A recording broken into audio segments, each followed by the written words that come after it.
use the edge of it. Yeah. And then gets it all down. That started off this morning, inch by inch.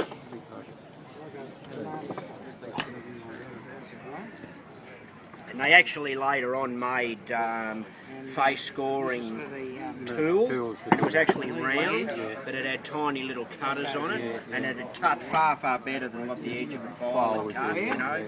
And then he puts But that's lead in it. the back to make up the weight. And that's how they used to do it. No machine. So there's no...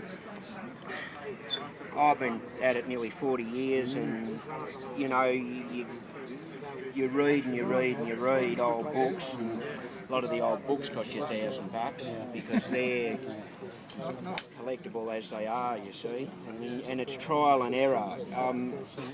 You just got to look around for something that... Timber's easy. Well, timber is easy, relatively, once you get the idea of it, because I'm using hawthorn, and no, it isn't. It's quite interesting actually to me as a club maker, but all the way through golf they always use fruit tree timbers. And there was only about one exception, and that was beech, European beech, and beech was much like fruit tree anyway.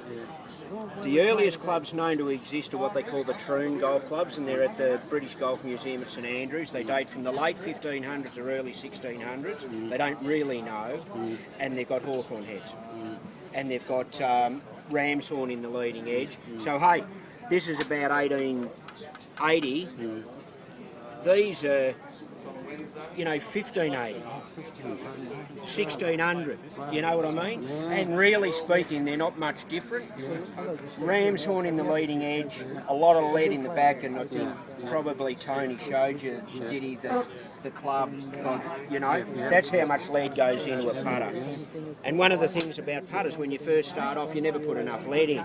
And then I read in a book that the old club makers said a good putter was always well boned and leaded.